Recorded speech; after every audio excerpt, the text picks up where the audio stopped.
اگر ہم نفرت سے دور رہیں تو پروردگار ہمارے قدموں میں کتنی برکتیں پیدا فرمائے گا،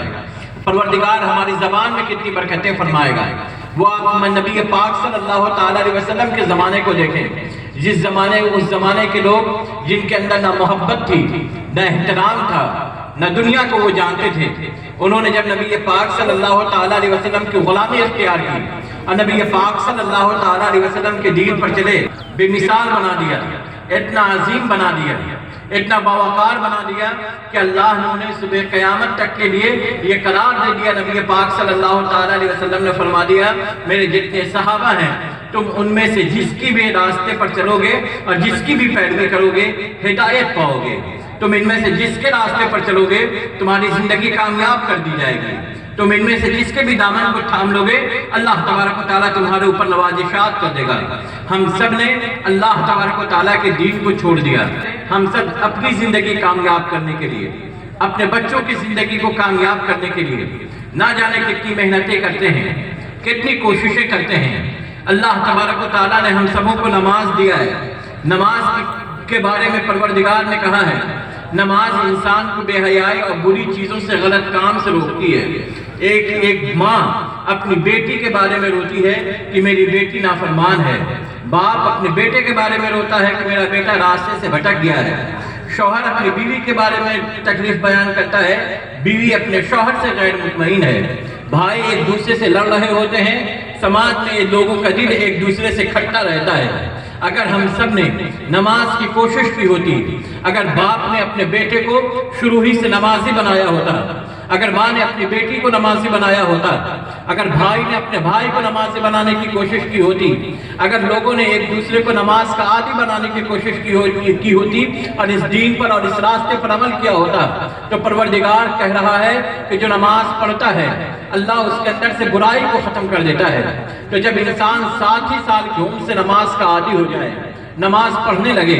نماز کو ادا کرنے لگے، تو پھر اس کے اندر برائی ہی نہیں رہے گی، اور جب برائی نہیں رہے گی تو بیٹی کبھی بھی ماں سے بدزبانی کرے گی ہی نہیں، باپ کبھی بھی بیٹا کبھی بھی باپ کی نافرمانی کرے گا ہی نہیں، بیٹا کبھی بھی غلط راستے پر جائے گا ہی نہیں، بھائی ایک دوسرے کے حق کو ماریں گے ہی نہیں،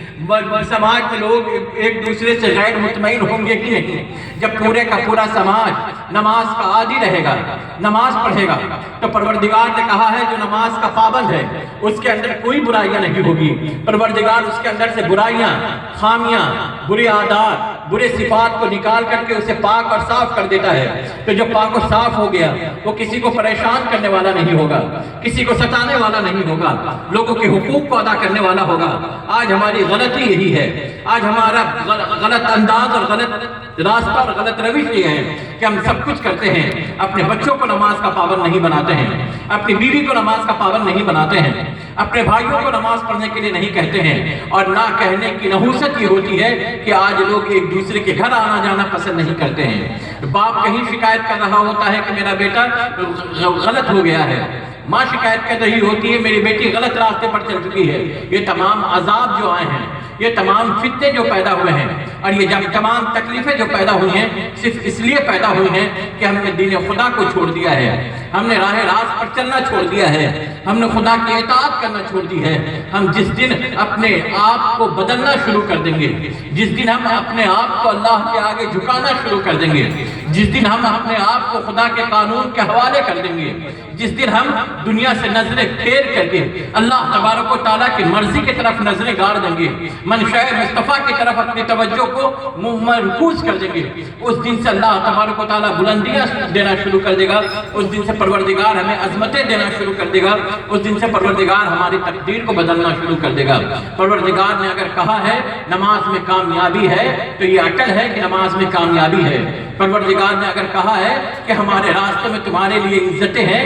تو یہ اٹل قانون ہے کہ اسی راستے میں عزت ہے۔ پروردگار نے اگر کہا ہے کہ میرے راستے پر چلنے میں ہم تمہاری حفاظت کرنے والے ہیں، تمہاری نگرانی کرنے والے ہیں، تو یہ سچائی ہے اور یہ اٹل قانون ہے کہ جب تک ہم اس راستے پر نہیں چلیں گے پروردگار نہ ہماری دستگیری کرنے والا ہے، نہ ہمارے ہاتھ کو تھامنے والا ہے، نہ ہمارے پشت پناہی کرنے والا ہے، نہ ہماری عزت و آبرو کی نگہبانی کرنے والا ہے، نہ دنیا کی کامیابی کے راستے کو کھولنے ہونے والا ہے، نہ آخرت کو ہمارے لیے خوشگوار اور بہتر بنانے والا ہے۔ جب تک ہم اپنے آپ کو اللہ اور اللہ کے رسول کی غلامی میں نہیں ڈالیں گے، نہ ہماری یہ دنیا بہتر ہو سکتی ہے اور نہ ہی ہماری آخرت بہتر ہو سکتی ہے۔ اللہم صلی علی سیدنا شفیعنا مولانا گرامی، ہمیں چاہیے کہ ہم اللہ تبارک و تعالیٰ کی اطاعت کیا کریں۔ اللہ تبارک و تعالیٰ کو اگر پانا ہے، نبی پاک صلی اللہ تعالیٰ علیہ وسلم کو اگر راضی کرنا ہے تو اس کا طریقہ یہی ہے، اور بس اتنا سا ہے کہ ہم اپنے آپ کو عبادات کا پابند بنا دیں، ہم اپنے آپ کو اخلاق کا پابند بنا دیں، ہم اپنے آپ کو برائیوں سے دور کرنے لگیں، ان تمام چیزوں سے اپنے آپ کو پاک کرنے لگیں جو چیزیں شریعت میں حرام اور ناجائز ہیں، ان تمام چیزوں کو اپنانے کے لیے محنت اور کوشش کرنے لگیں جو کہ شریعت میں جائز ہے اور جسے اللہ تبارک و تعالیٰ نے محبوب اور نبی پاک صلی اللہ تعالیٰ علیہ وسلم نے پسند فرمایا ہے۔ ہم جب دیکھتے ہیں کہ پروردگار کو پانے کے جتنے راستے ہیں، پروردگار کو منانے کے جتنے راستے ہیں، پروردگار کو راضی کرنے کے جتنے راستے ہیں، پروردگار سے صلح کرنے کے جتنے راستے ہیں، پروردگار کے آگے پروردگار کے قرب حاصل کرنے کے جتنے راستے ہیں، ان سب میں اگر سب سے آسان اور سب سے زود تر اور جلد کوئی راستہ ہے تو وہ یہی ہے کہ عبادات کی جائیں، فرائض کی پابندی کی جائے، واجبات کی پابندی کی جائے، اللہ تبارک و تعالیٰ کے مخلوق کے ساتھ محبت سے پیش آیا جائے، اللہ تبارک و تعالیٰ کے مخلوق کو تکلیف نہ دیا جائے۔ آپ حضرت عمر رضی اللہ تعالیٰ عنہ کی زندگی کو دیکھیں، حضرت عمر رضی اللہ تعالیٰ، آج ہر انسان اس بات کا رونا روتا ہے کہ ہم مصروف ہیں،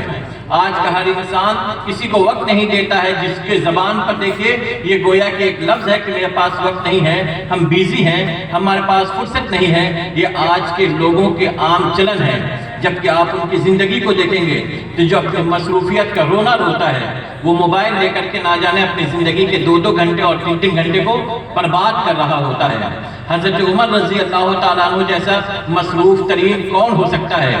آپ 3 بر اعظموں پر حکومت کر رہے ہیں، اس کے باوجود آپ کی حالت یہ ہے کہ آپ مدینے کی گلیوں میں گھوما کرتے ہیں، دیکھا کرتے ہیں کہ کوئی ضرورت مند ہے یا نہیں ہے۔ آپ ایک رات گھوم رہے ہیں، ایک گھر سے بچوں کی رونے کی آواز آ رہی ہے، آپ جاتے ہیں اس عورت سے کہتے ہیں کہ جب تم کھانا پکا رہی ہے تو یہ بچے رو کیوں رہے ہیں؟ تو وہ کہتی ہے کوئی کھانا نہیں پک رہا ہے، بچے کئی دن سے بھوکے ہیں، میں نے بچے کو دلاسا دلانے کے لیے دیگچی کو آگ پر رکھا ہے۔ حضرت عمر رضی اللہ تعالیٰ عنہ جب یہ سنتے ہیں تو آپ کا دل پھٹ جاتا ہے، آپ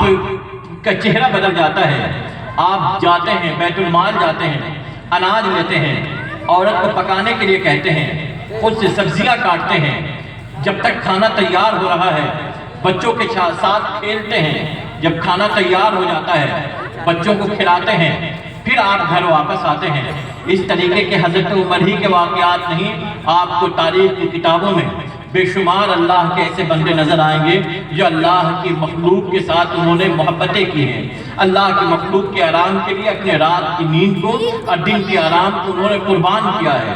آج ہم سب کی کم نصیبی یہ ہے کہ کون سا گھر ہے جہاں تکلیف نہیں ہے، کون سا محلہ ہے جس میں رنجش نہیں ہے، کون سا سماج ہے جہاں پر لوگ ایک دوسرے کے ہاتھ کو تھامنے کے لیے موجود رہتے ہیں۔ ہمیں چاہیے کہ ہم ایک دوسرے کی پریشانی میں کام آیا کریں،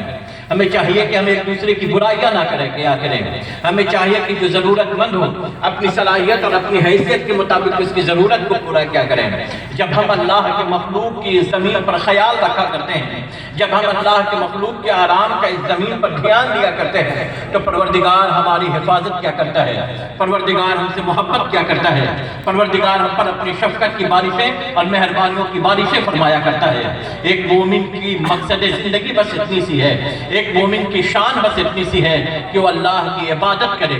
اللہ کے راستے پر چلے۔ ایک مومن کی شان اور ایک مومن کی ذمہ داری یہ ہے کہ وہ دنیا سے برائی کو ختم کرے، نیکیوں کو پھیلائے۔ یہ ادارے جو قائم ہیں، یہ مدرسے جو قائم کیا گیا ہے اور یہ نہ جانے ہزاروں سالوں سے یہ سلسلہ چل رہا ہے، اس اداروں سے، ان اداروں سے جو بچے نکلا کرتے ہیں انہیں قائم کیے گئے، ہر ایک کا مقصد یہی تھا کہ زمین جنت بن جائے۔ جتنے مدارس قائم کیے گئے ہر مدارس کے پیچھے میں یہی مقصد تھا کہ لوگوں کو جینا آ جائے۔ جتنے بھی اسلامی تعلیم گاہیں قائم کی گئی، ہر تعلیم گاہ کا مقصد یہی تھا کہ دنیا سے فتنے ختم ہو جائیں۔ آج ہندوستان میں جتنے مدارس اور جتنے ادارے ہیں، ہر ایک کی شان امتیاز یہی ہے کہ وہ دنیا سے برائی کو مٹانا چاہتی ہے، دنیا میں امن قائم کرنا چاہتی ہے، دنیا سے برائیوں کو مٹانا چاہتی ہے اور محبت اور امن کا پیغام دینا چاہتی ہے۔ ابتدائی زمانہ سے لے کر کے آج تک جتنے امن، جتنے چین، پیار، اللہ کی بندگی، اللہ کا مخلوق بن کر کے رہنے کی ذمہ داری ان اداروں اور مدارس نے ادا کی ہے، نہ دنیا کے کسی ادارے نے ادا کی ہے، اور نہ ہی کسی ادارے کے اندر یہ صفت اور یہ روح ہے کہ وہ اس ذمہ داری کو ادا کر سکتی ہے۔ یہ اللہ کی طرف سے امتیاز ہے مدارس اسلامی کا۔ آج جہاں بھی اللہ کے بندے ہیں، اور دیکھ لیا جائے مدینہ سے لے کر کے آج تک جہاں بھی انسانوں کی صحیح طور سے اگر خدمت کی گئی ہے تو ہر ایک جگہ مدارس کی روح نظر آئے گی، مدارس کی کارکردگی نظر آئے گی، مدارس کی قربانیاں نظر آئے۔ پڑھانے والوں کی اب ذمہ داریوں کو اگر دیکھیں گے، آپ دیکھ لیں بڑے بڑے